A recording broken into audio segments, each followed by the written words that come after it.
Alright guys, so I'm back. So the reason why I decided I want to make these videos is, I've been pushed around a lot in my life. And I'm tired of letting people, push me around. Today's subject is, give you a little bit back. When I was in a group home, I remember a staff member telling me, because I said I wanted to have a wife and a family one day, and she asked me why. I'm like, so I have a partner for life, Then she asked me how I felt about myself. I said I'm a lousy person, worst person on the planet, because that's how the people who victimized me made me believe. One thing she told me was, I can't love someone until I love myself, which is pretty much is true. I've learned that over the time frame. And another thing, how you know if you love yourself or not. You may go into a relationship thinking you love yourself, but then, you'll know. You'll know if you love yourself or not. I thought I loved myself. Actually, I did. I actually cared a lot about myself in my last relationships. And this is how I knew they were toxic. Towards the end of every one of them, I thought I was the lowest piece of shit in the world again. And the reason why I bring that up, because today's subject on my lesson plan is, you should never let anyone make you feel that way about yourself. If they make you feel that way about yourself, kick them to the curb. Get rid of them. It's not worth it.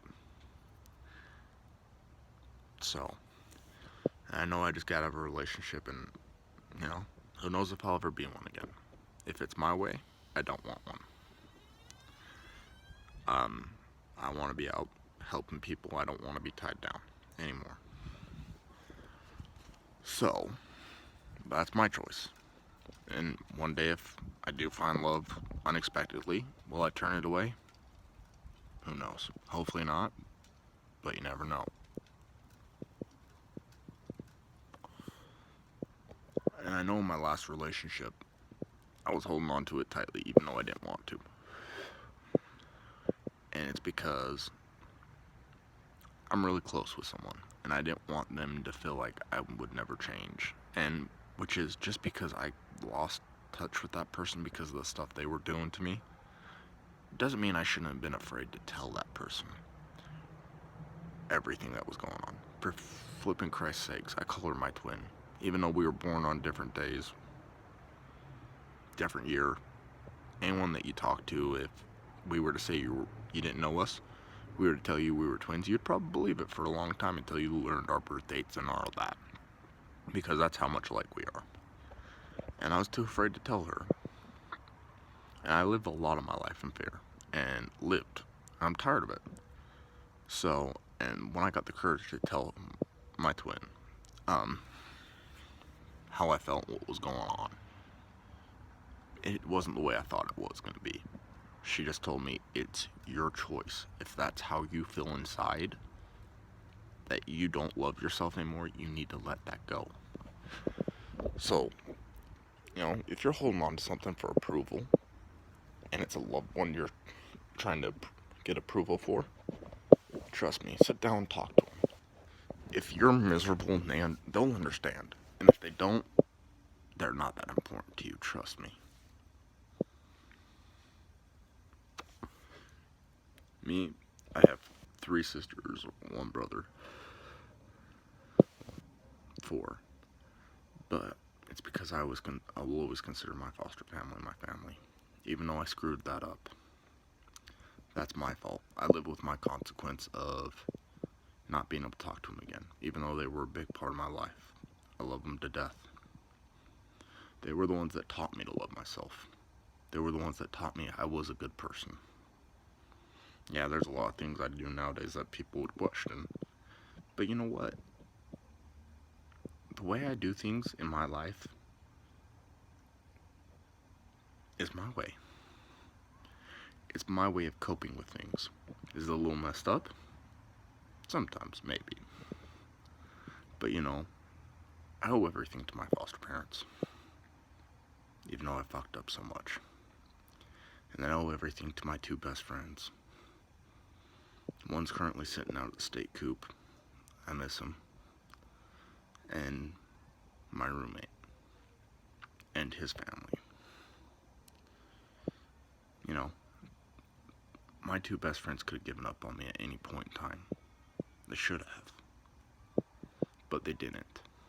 Because they wanted me to show me that even though you're going through a rough patch, even though that people may distance themselves from you, but when you're willing to accept you have an issue and work on it, they'll be there to help you. And when I did that, my two best friends were there for me. Ryan Kinder and his family are, I'll forever owe them in my debt. And Angelo, you know, I love that kid. He's like a brother to me. Same with Ryan.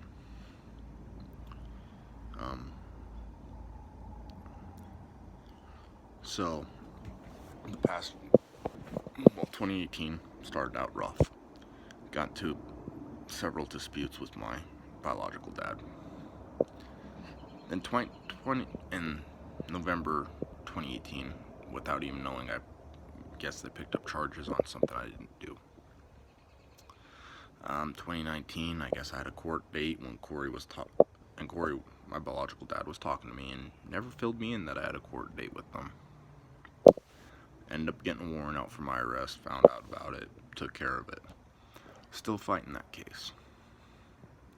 The reason why I'm telling you that story is because I was always looking for a father or mother love, because my mom died when I was 5 of a brain aneurysm. It's hereditary. One of her kids can have it.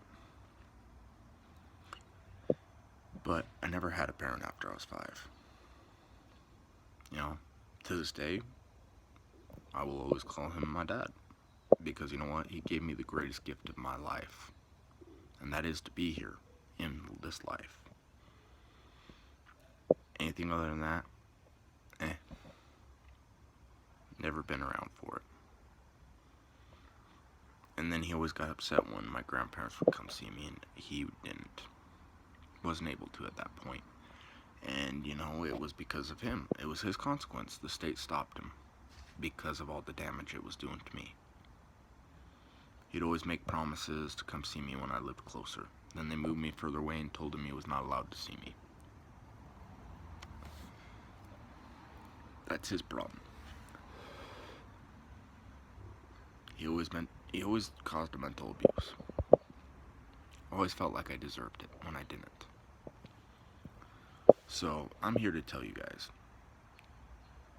If someone tells you deserve something, think about it. What they're telling you, is it logical? Is it really your fault? Do you really deserve that? And if it's ever something to make you feel worse about yourself, like you're nothing, it's never worth it to believe that. Okay? Don't believe it. And if you do believe it, the day you stop, trust me, you'll feel so much better about yourself. This year I started believing that about myself again, and then I stopped it. If I didn't stop feeling that way, I probably would have given up the fight with this court case going on. The fact that I don't believe everything's my fault keeps me allowing myself to move on, keep fighting, keep moving forward. And you know, like it says in Rocky Balboa, it's not about how hard you can hit. It's about how hard you can get hit and keep moving forward. Because I can tell you this now. Life isn't going to slow down just because you think you've had enough. You may think you had enough, but life will actually know when you had enough and when it's going to give you a break to catch up. You're not going to experience anything in life that you can't handle. Trust me. I used to think things were out to get me. You know what? But now that I've stepped back, looked at everything, and saw everything going on at the time frame, and then afterwards, there's usually a good lesson to be learned. I know it's kind of messed up to just sit there and wondering when you're going to be learning the lesson, but trust me, the lesson will eventually show itself to you. And the day it does, it'll all make sense. There's things in my life I still don't understand. But one day I will. And I know I will. Because there's a lot of things I thought I never would understand why they happened. But I do. So just keep that in mind, guys. If you ever feel like you're not worth anything, or someone's making you feel that way, odds are they don't need to be in your life. You need to kick them out. Because if you weren't worth anything, you wouldn't be here. You're worth something. Trust me.